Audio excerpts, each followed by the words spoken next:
We think you should know that Imperfect Heroes podcast is a production of Little Hearts Academy USA. You're listening to episode 103 of Imperfect Heroes, Insights into Parenting, the perfect podcast for imperfect parents looking to find joy in their experience of raising children in an imperfect world.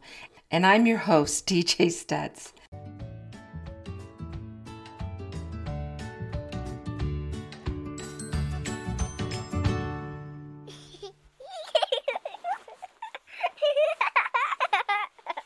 Welcome to an insightful episode of the Imperfect Heroes podcast.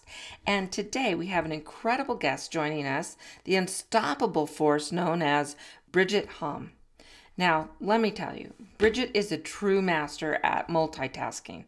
Not only does she conquer the daily challenges of parenting with a sprinkle of humor and a dash of caffeine, but she also possesses the superhuman ability to build a thriving business while her boys are busy unleashing their adorable mayhem.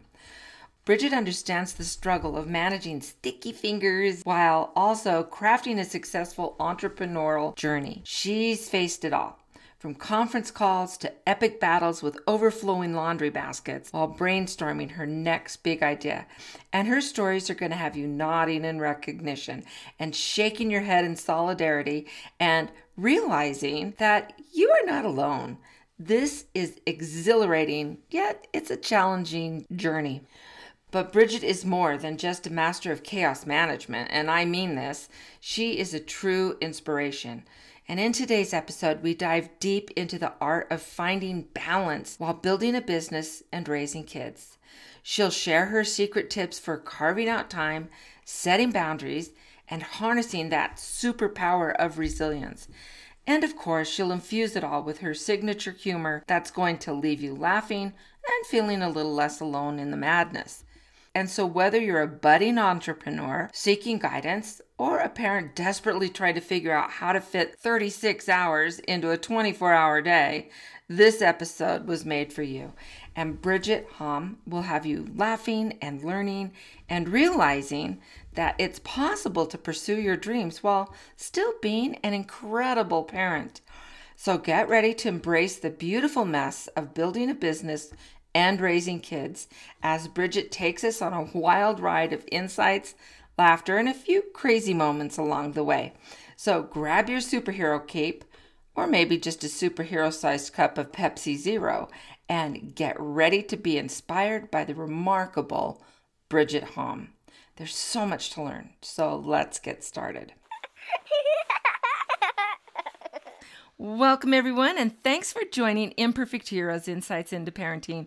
And I have an amazing guest today, and she is worth so much. I hope you are listening very carefully. Her name is Bridget Hom, and we're going to be talking today about the possibilities of launching a business as a parent and still putting your kids first, your little guys first, because I know that a lot of people think, oh, I've got little kids, I have to put it off until they get older.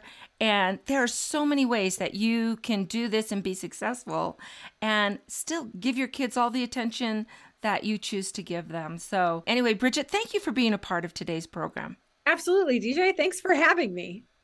Oh, anytime. I mean, just look at your energy. I love it. You're so positive and happy, and that's the vibes I go for myself. So Bridget, let's talk a little bit about those possibilities. What kind of businesses are we talking about? And then how do you manage to find time?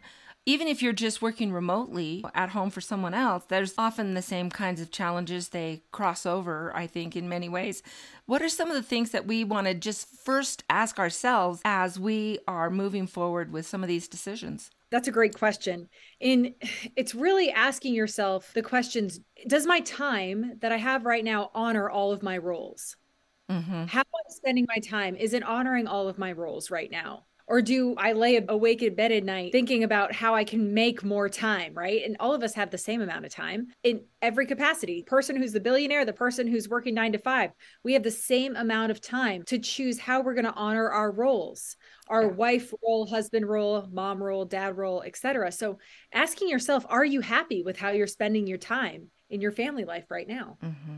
Yeah, and I think that that's a big deal because I think oftentimes when we have our little guys, we're talking about building that foundation of attitudes in life. And so it's in those same age ranges that we're discussing with Imperfect Heroes from birth to 8 that they are deciding, am I going to be a victim or am I going to be someone who rises above and I'm as resilient and is able to learn lessons from hard times. And so the mantra, we do hard things or mommy will fix it.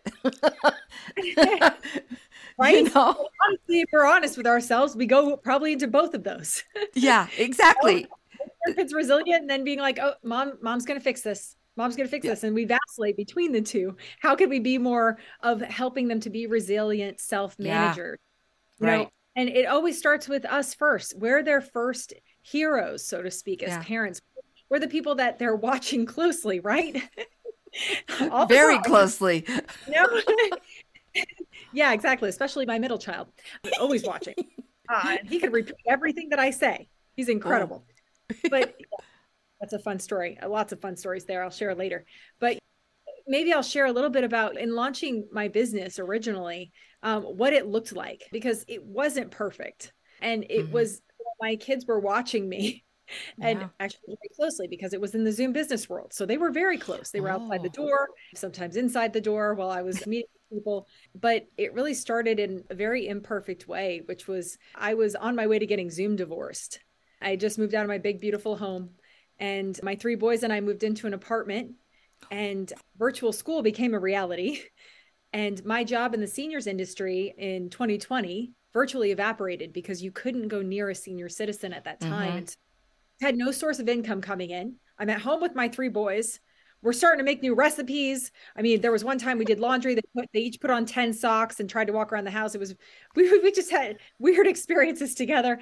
But at that time, I really had to figure out, how can I honor my mom role and still make money while doing this?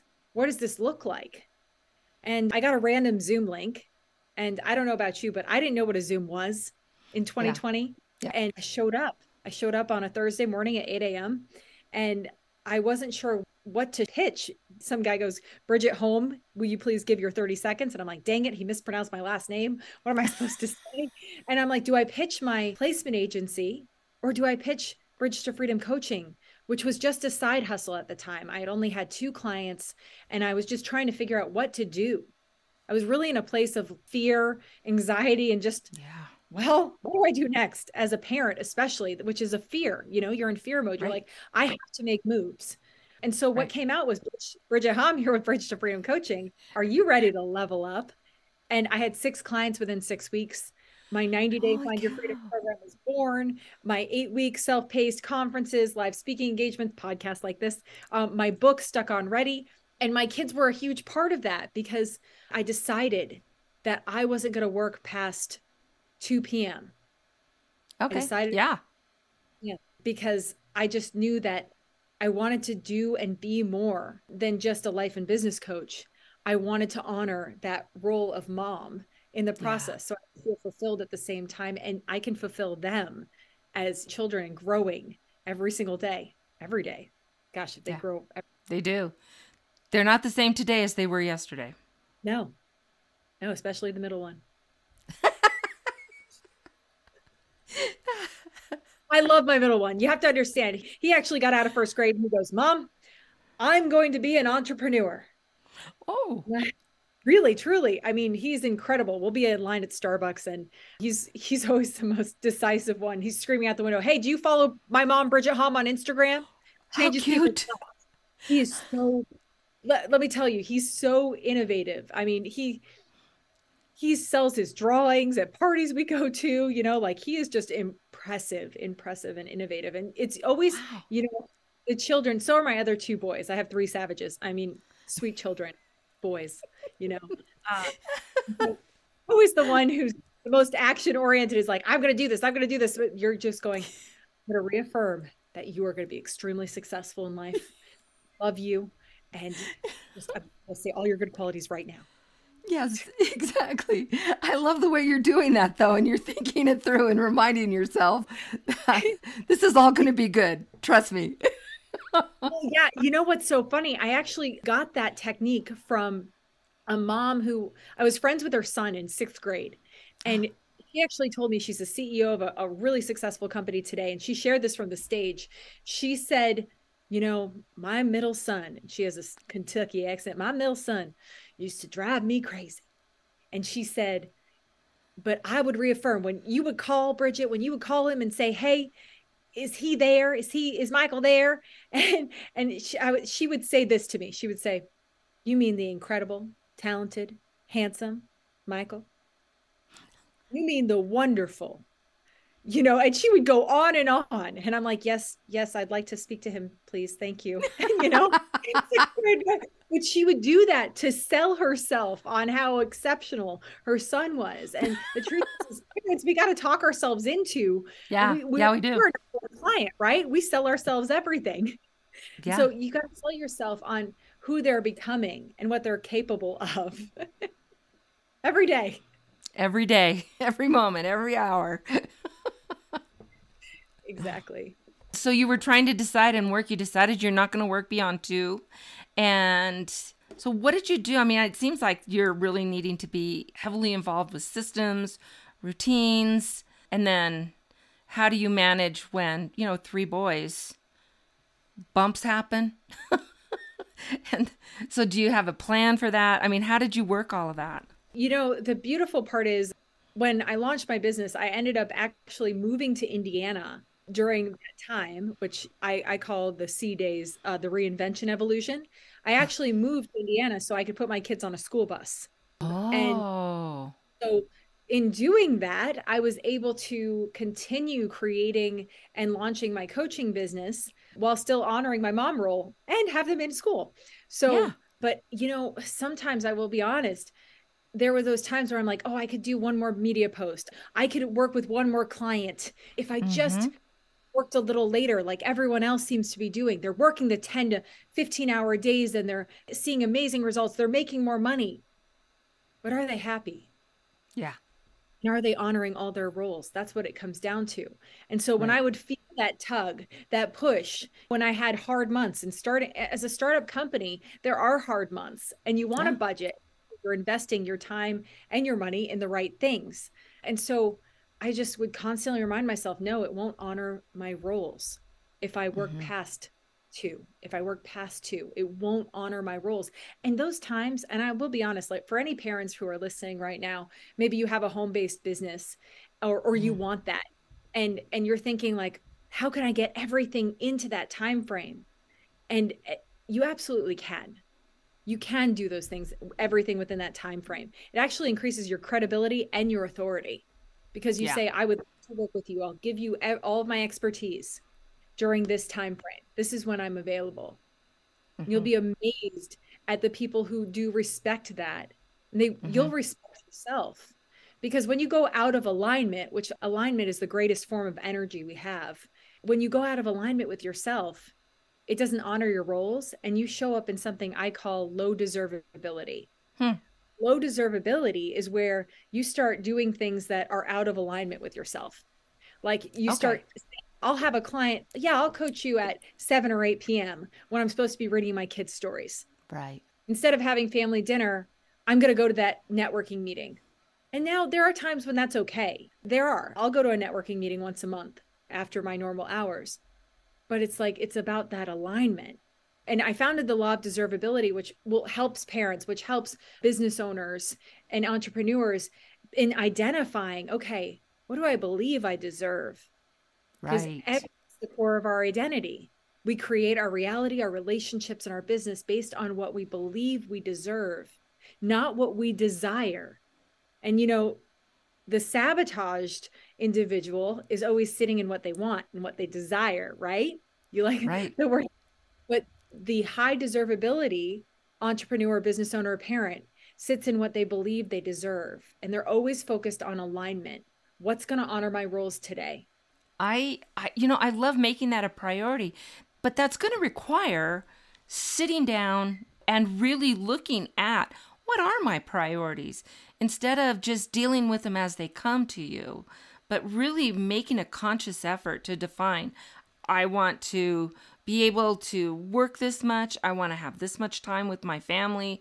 If the kids get involved in different things, how important is it for me to be there at that game or at that performance or whatever it is? Well, I'm here to tell you it's dreadfully important that you're there for those. And so how are you going to really make those things happen? And if you don't have those priorities already identified, then you're kind of blowing with the wind, whichever is coming your way. And it's like, oh, but that would make me extra this or that. But then I have to miss Joey's soccer game or whatever it is.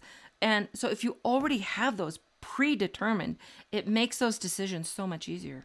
Absolutely. And you're so right. Because what are we saying if we miss those soccer games or football games? What are we saying?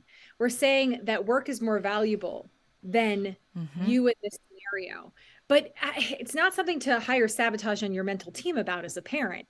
It's just to hire awareness and strategy. And one of the strategies in my 90-day Find Your Freedom program is that you create your priorities based on your roles. And so, for example, I usually have the top 5 priorities based on your roles. And so I have a Bridget role. I have a wife role. I got remarried, actually. Yay! I met him in Zoom Business Networking. Crazy story. I can't even make this up. So I have a Bridget role. I have a wife role. I have a mom role. I have a business owner role. And I have a coach role. So that's actually 6. So 5 or 6 priorities a day based on your roles. And so look at your roles and then attach a priority to each one of those. And you'll be able to have a work-life balance because you're always prioritizing all of your roles first and the things you need to do for those. And it doesn't have to be anything big. For the wife role, it could just be giving an affirmation or giving a quick 2-minute back rub, right? Something simple, writing a little thank you card. It doesn't have to be big. It just has to be intentional. We often say it's about time. Like, I have to give this person 30 minutes or 40 minutes. As a busy parent, sometimes giving 10 minutes of an intentionality and setting a timer so that you know, to break free from like, I have to dinner, blah, blah, blah, all these other things, setting a 10-minute timer and sitting down and just creating a little book with my 6-year-old, coloring, you know, doing something simple, sitting with my 12-year-old and just listening. But setting the timer and putting it on silent so they don't hear it. But that intentionality is what really fuels us in our roles as parents who are in business. We have to work. We have to work. The other side of that token is we want our kids to see that we're working diligently and we're working hard and we are making money and we are providing. We want them to see that as well. That is so important, and I'm so glad you brought that up. And I'm glad you brought up the timer because it not only works for the time we're spending with our kids, but it can also put a limit on, geez, I just need 10 more minutes to finish this, you know? And so you give the kids, they're in charge of the timer. You give them that timer with the 10 minutes. And let me tell you, the minute that timer, Mom, timer's up, you're done. Yep. I know my middle one likes that. Actually, yes. Good old, those middle kids, I've got a middle one too. I've got 5, and my middle is my daughter Rocky, and they're all grown up now and have their own families. But it was just really funny how she was that typical peacemaker middle child, but she was also one who really needed, and I think still needs that connection. And she's the one that'll go out and do things and like retile a bathroom. and so she'll push herself beyond her comfort zone all the time. I'm really amazed with her. Yeah. And it's so incredible. Sometimes it's easy for us. I was talking to some parents of teenagers earlier today. And I do actually take a few teenagers here and there to teach self-leadership and self-managing. And proud parent moment, side note, my son's 6th grade teacher actually told me at a parent teacher conference that he's an excellent self-manager, which was like such an amazing moment. Yes. But anyway, going back to these parents, the teenager, I said, your roles shift as a parent based on their age and based on their maturity. And so when you get to that place of transitioning from them going from you being the authoritative parent and giving them statements all the time, you should do this, that, the other, you want to shift into asking them questions versus giving them statements and see life as shifting those roles. And so if you're like, you should be doing your homework, you say, what homework do you want to do tonight to achieve your goals? Yeah. Like, and so shifting those statements into questions helps your child to learn how to self-manage and self-lead. Right. And in fact, those strategies work really well with even starting in kindergarten and first grade. And so they're starting to have those management skills early on, that you're building, again, that foundation that we're talking about. And so, okay, you've got these 3 things. Which one are you going to do first, rather than, are you doing your homework? Yes. But at the same time, I think it's really important to give them that freedom of understanding self-management and learning it. But I also, for us in our family, there are some things that are non-negotiables. Right. And I think as a parent, it's so important, especially, in this day and age, sometimes we see everything as negotiable because we want our children to make their own choices, right? Which every parent wants them to make their own choices. But we have to teach them how to make their own choices and how to make good choices. Absolutely. And so there are some non-negotiables that we have in our house. When we have family dinner, that's non-negotiable. When we have church on Sundays, that's non-negotiable until you leave the house, right? Right. We did that too. Right? Those are 2 things that are non-negotiable as long as you're in this house. And so teaching them, and some people say, especially with the religion component, like, well, why are you making them do this when they don't want to? When they get to a certain age after 12, they don't want to do anything. Right. And just be ready to receive that. They're not going to want to do anything, but file it away. They're going to remember all the things that you trained them in. And so in those times of the no's, I don't want to do this, it's for their good. Think about them 20 years from now when they might have their own children and say, okay, they want to introduce this to their kids. They're going to know how. Our job, I think, as a parent is to teach them how to experience the more and better that life has to offer, and how to know, love, and serve God. And then they could choose not to do that later. But your job is to introduce methodology that they can continue to grow in and thrive in, because kids thrive in structure. And it's funny because my oldest daughter has chosen not to be a churchy person, right? And so she says, Mom, I never did want to go to church with you. I said, well, you never said anything about it. Just because I knew the decision was made. We went to church. I'm like, that's a good thing. Yes. And being not afraid of those conversations. Well, my background was ministry and journalism originally. And so I actually used to talk to a lot of people about their faith journeys and giving them a space of discerning, like here. And when my children say this, it's like, my children especially, oh, well, I don't believe that. I said, just because you don't believe in something doesn't change that it's true or not. Right. There is truth. And I started teaching them that, but in regards to talking to other people who are not my children, right? Having those conversations, because it is different. Parenting and then who you are with friends, family, acquaintances is different. Giving people that space of radical self-acceptance to figure out, oh, well, what do you believe? Why do you believe that? And in that space to question is really important, as well as with especially teenagers, but holding that truth for them and then saying, well, what of that? Let me help you follow that train of thought. Absolutely. Yeah. And I think too, not freaking out when your 6-year-old comes home and he's really upset because Joey hit him and Sam said he doesn't want to be his friend anymore. And the teacher said I didn't do my painting right or whatever, And so you got to realize he's talking about it from his point of view. And so you want to help him expand on that, asking questions so that he can start processing what's going on. Why do you think Sam said that? Let's talk about this. And, well, what did your teacher say was wrong with your work or whatever? And when you start asking some of those questions, you're helping them to now develop that strategy of thinking things through rather than just being upset. I'm mad right now, and so that's all that matters. Exactly. Well, I'm curious. I want to know, what do you think the biggest problem of this generation will be for parents? You mean from the little kids that are growing up now? Yeah. And what is going to be the biggest battle for parents? What do you think I just wanted to hear your thoughts. You're an expert. Such a good question. A little bit. Well, I really believe that we're in a stage right now with parenting that it's kind of like let the kid be in charge in so many ways. And so, well, he didn't feel like this or that today, or she didn't want to do this or that. And we come and tend to, have you heard the new term lawnmower parent? No, I haven't actually. Okay, so we've got the helicopter parent that comes down and fixes everything, right?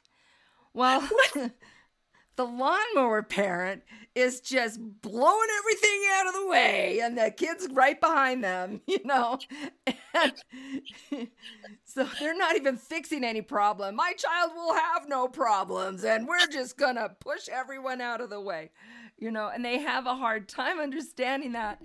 Like, as a teacher, I would get this so often, they would say, Joey is complaining that Mikey is hitting him all the time, and he says mean things, and he comes home and he's upset, and I don't want them together at all. And I'm kind of laughing inside as a teacher because Joey and Mikey are best friends.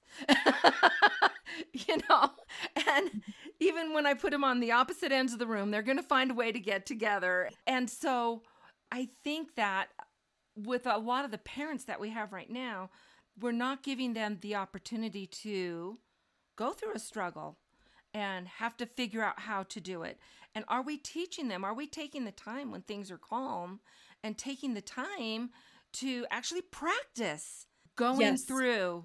If Joey takes your truck and you were playing with it, what are we going to do? And you can role play. Kids love role playing. And so I could be the mean kid that's taking the truck, and so it's like, I got your truck. What are you going to do? But you do that in calm times. You make them fun times.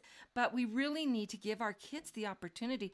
If kids are arguing at the park, we jump right in instead of, let's see where this goes. Yes. Yeah. I call that street justice in our house. Yes. There you go. And see how it goes.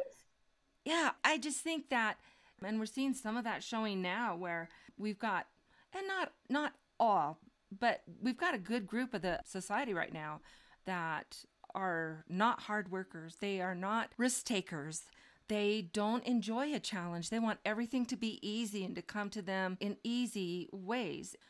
I just think that that's part of what we're working with right now as parents is teaching, or with my parents is teaching them boundaries are good. Boundaries are important. And you don't have to scream and yell to hold a boundary. You just need to be firm. Stand your ground without yelling. And it works. Yeah, I'm not going to tell you. I have had angry mommy moments. Sure, we all do.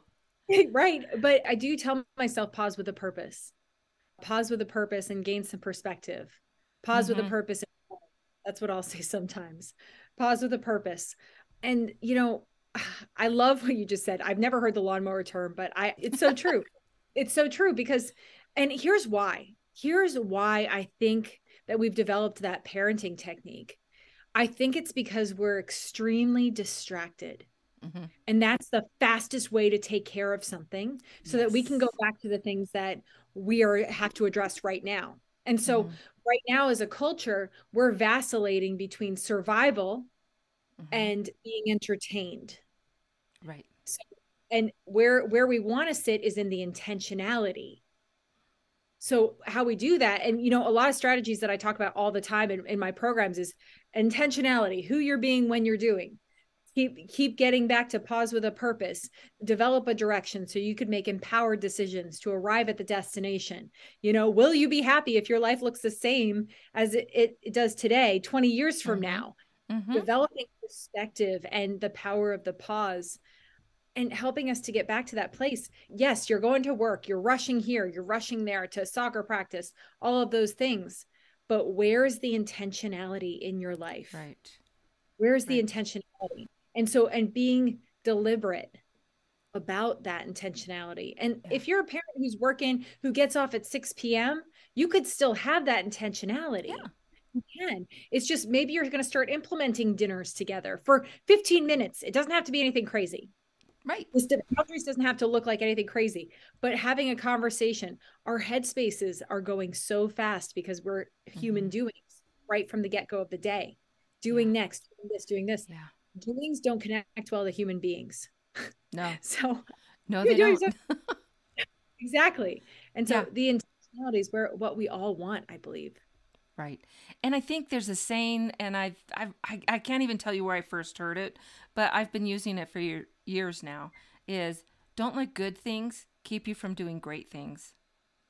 And so it's not that the things that we're involved in, like starting our own business or getting our kids off to 18 different practices a week or whatever, they all might individually be good things, but what are we giving up for that? Like every time you say yes to something, you're saying no to something else. Yes. And knowing and that. so if you sit down and as you're making those decisions and saying, is what I'm saying yes to worth what I'm saying no to? Which is the greater? And then you're going to have that intentionality and you're going to make better decisions. And as you practice at it, it's going to become more and more a part of you and easier to do. When you first start it, it's going to take some time to sit and, okay, let me just really weigh this and think about it. Yes. And, be okay with developing a family vision. Yes. Involve the kids. What do you want our family time to look like? What do you love about our family? What do you wish would be different? Yeah. And really being not afraid, be not afraid of what the answers are, because your kids see everything and they're going to be honest with you. And so pause with a purpose when they give answers. Pause with a purpose. When my kids were younger, we got together and we took a few weeks in doing this, but we decided to make a family motto. And then we made a flag to hang with our motto, with fabric paints and, it looked awful, but we had fun with it. But the motto that we came up with for our family was have fun, be good, serve the Lord. And so we had that in our little flag and we'd hang it in the rooms or whatever and have fun with it. But I think there's value in coming up with a family motto. And then as you're making, again, those decisions, whether it's about your business and what you're doing, or do we really need another practice, another sport that we're involved in? And so how does it fit with our family motto? And I think that that's a really good strategy to use. I completely agree. I love that family motto. That's great. I'm going to take that. Well, that's our conversation family motto. We also play the dinner table conversation card game. Yeah. You can get it on Amazon. Like if you were on a deserted island, what would you bring? You know what my oldest said? Brilliant. My oldest goes, I'd bring a private jet and a pilot.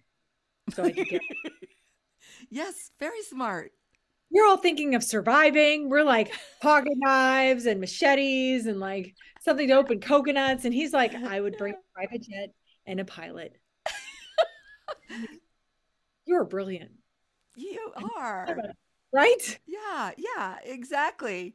My husband be like, nothing, because he doesn't like being around people. He'd be like, I'd be happy as a clam on a deserted island. Yeah, right.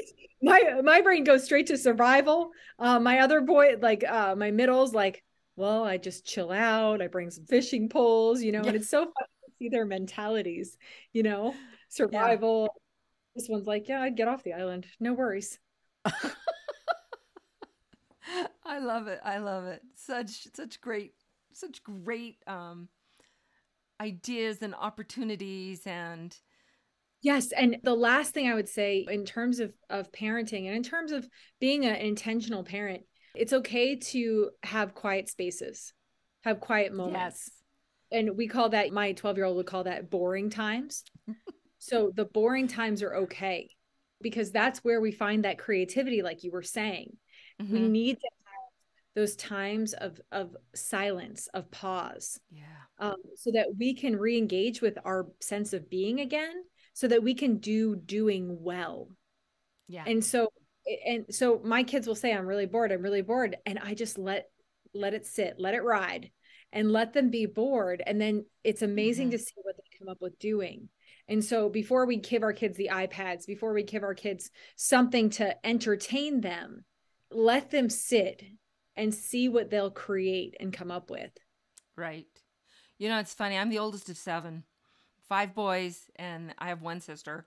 And we learned really quick, you do not tell mom I am bored. She had a long, really? Because the bathrooms need cleaning and, the vacuuming needs done and all of this. She had a long list. We learned very quickly, you don't say I'm bored. You find what you're going to do.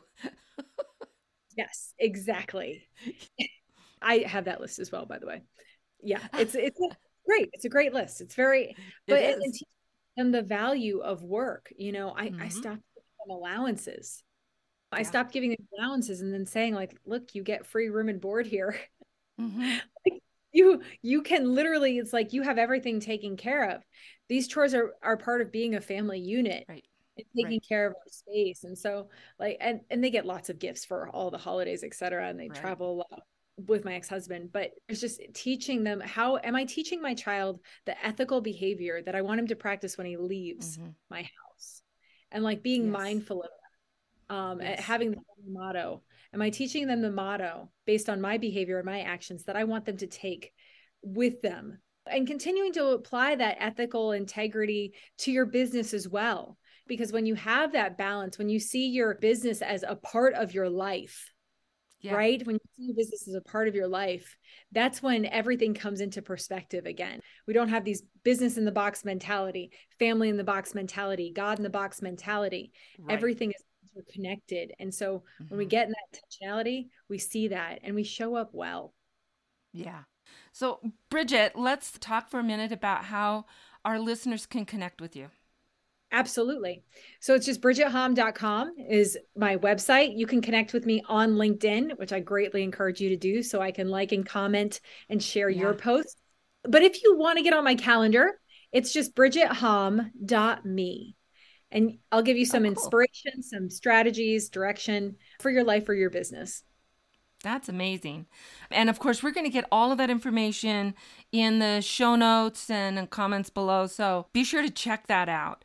And then, of course, if you love what you're hearing on the show today, be sure to follow and like and tell a friend. So all of that's really important. Bridget, I always ask my guests the same question as we come to a close on our episode is, how would you describe a successful parent? A successful parent is one that is intentional. Yeah. That is intentional, that has a romance with life and is able to honor their rules every single day and want the best for their children. Absolutely. Absolutely. That is wonderful and a perfect way to come to a close. Thank you again so much. And I'm sure that we're going to be working together on other projects in the future. I'm looking forward to that. And so thank you so much for spending this time with us. Thanks, DJ. This is awesome. Oh, you're great. Bye, everyone. And if you want to learn more about Bridget and her book, Stuck on Ready, Master the Entrepreneur Mindset, Break Free of Self-Sabotage, and Access Your Limitless Potential, you can find all of the information in the show notes below. And then you're going to hit that follow button to make sure you're getting in on the amazing episodes that we have each week. And if you liked what you heard in today's podcast, be sure to rate and review and tell a friend. And if you do this, I do have that special gift for you. So I'll send you a digital copy of my Living in Kindness, a journey, a journal, and a workbook. And this workbook is going to guide you through 5 areas of kindness and help you make that a part of your life and your family traditions. So on the website of the podcast, you might be there already. It's www.imperfectheroespodcast.com. Just click at the top on reviews, and then you're going to click on leave a review, and it's that easy. So I thought you might like to know, I am again a featured speaker at a summit, and this one is the Resilient Women's Leadership Summit. And this summit is running from June 14th to 18th. This is free to attend, and you're going to have access to workshops from successful women from all over the world. And the registration link is in the show notes below. And next week, my guest is going to be Deborah Hollick, and we're talking about an interesting new concept, living in wow. So check it out and see. And until next time, Let's find joy in parenting.